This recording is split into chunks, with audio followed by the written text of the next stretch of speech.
मित्रों, आज हम भारत के इतिहास के एक ऐसे रहस्य से पर्दा उठाएंगे जो आपको हैरान कर देगा। क्या आप जानते हैं कि भारत का पुराना संसद भवन, जहां देश की किस्मत लिखी गई, उसका डिजाइन दिल्ली से नहीं बल्कि मध्य प्रदेश के एक रहस्यमयी तांत्रिक गढ़ से प्रेरित था।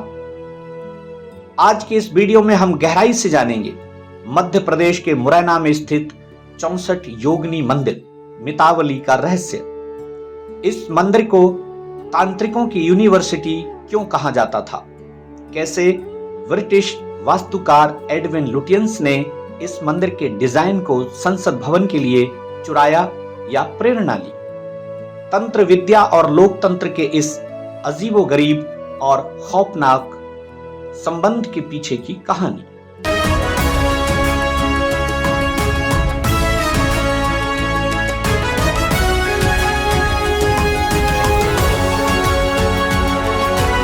क्या ये केवल एक वास्तुशिल्प का संयोग था या इसके पीछे कोई छिपा हुआ उद्देश्य था?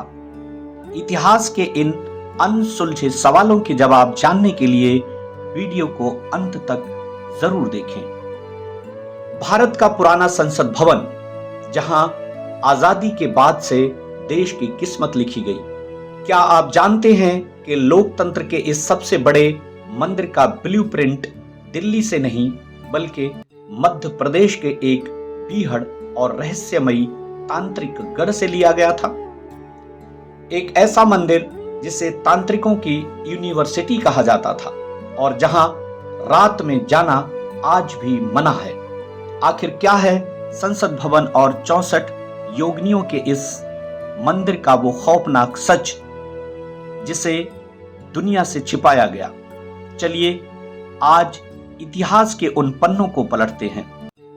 ये है मध्य प्रदेश के मुरैना जिले में स्थित 64 योगिनी मंदिर, जिसे 7100 महादेव मंदिर भी कहते हैं।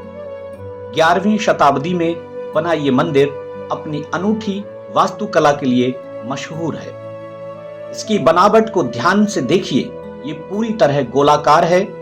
इसके बाहरी घेरे में 64 छोटे छोटे कमरे हैं, जिनमें कभी 64 योगिनियों की मूर्तियां थीं और अब हर कोठरी में एक शिवलिंग है।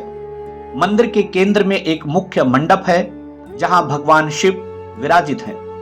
यह मंदिर बिना छत के खुले आसमान के नीचे बना है। अब बात करते हैं दिल्ली के पुराने संसद भवन की। इसका निर्माण 1921 में शुरू हुआ और 1927 में यह बनकर तैयार हुआ। इसे ब्रिटिश वास्तुकार एडविन लुटियंस और हर्बर्ट बेकर ने डिजाइन किया था। यह इमारत भी पूरी तरह गोलाकार है, जिसमें खंभों का एक बड़ा गलियारा है।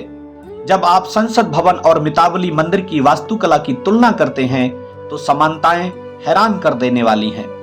गोलाकार आकार, खंभों का स्थान और बीच में मुख्य कक्ष, सब कुछ एक जैसा लगता है। कई इतिहासकार और जानकार मानते हैं कि लुटियंस ने इस तांत्रिक मंदिर को देखा था और इसी से प्रेरित होकर संसद का डिजाइन तैयार किया था। हालांकि ब्रिटिश सरकार ने इस बात को कभी आधिकारिक तौर पर स्वीकार नहीं किया। यहां से शुरू होता है वो पहलू जिसे खौफनाक कहा जा सकता है। मितावली मंदिर केवल एक इमारत नहीं थी, बल्कि ये प्राचीन भारत में तंत्र विद्या और योग साधना का एक बहुत बड़ा केंद्र था। इसे तांत्रिक विश्वविद्यालय कहा जाता था। 64 योगिनियां मां काली की अत्यंत शक्तिशाली और उग्र शक्तियां हैं। प्राचीन काल में राजा यहां गुप्त पूजा करते थे ताकि वे अजेय बन सकें और अपने शत्रुओं का नाश कर सके। यहां की ऊर्जा अत्यंत तीव्र और भयानक मानी जाती थी।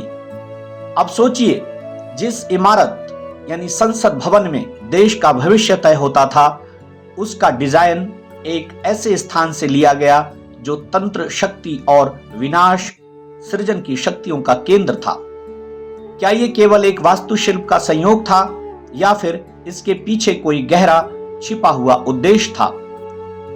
कुछ जानकार इसे एक अशुभ संयोग भी मानते हैं कि लोकतंत्र का केंद्र एक तांत्रिक गढ़ पर आधारित था। जहां शक्तियां कभी कभी बेकाबू भी हो सकती थीं, क्या देश की राजनीति में समय समय पर आने वाले भूचाल का संबंध इस अनजाने तांत्रिक संबंध से हो सकता है? आज भारत को एक नया संसद भवन मिल गया है जो आधुनिक तकनीकी से बना है, लेकिन पुराना संसद भवन हमेशा हमारे इतिहास का हिस्सा रहेगा। क्या एडविन लुटियंस ने अनजाने में इस तांत्रिक मंदिर को चुना, या फिर वो भारत की उस प्राचीन गुप्त शक्ति से प्रभावित था? ये सवाल आज भी एक रहस्य है। मितावली का 64 योगिनी मंदिर आज भी मुरैना की पहाड़ियों पर खामोश खड़ा है, अपने सीने में तंत्र और लोकतंत्र के इस अजीबोगरीब रिश्ते को छिपाए हुए। क्या ये समानता केवल एक इत्तेफाक है या इसके पीछे कोई गहरी कहानी है? कमेंट्स में हमें जरूर बताएं। वीडियो पसंद आया हो तो लाइक करें और चैनल को सब्सक्राइब करना ना भूलें। आप स्वस्थ रहें, मस्त रहें, व्यस्त रहें, पर अस्त व्यस्त ना रहें। कमेंट में लिखें जय हिंद, जय श्री राम।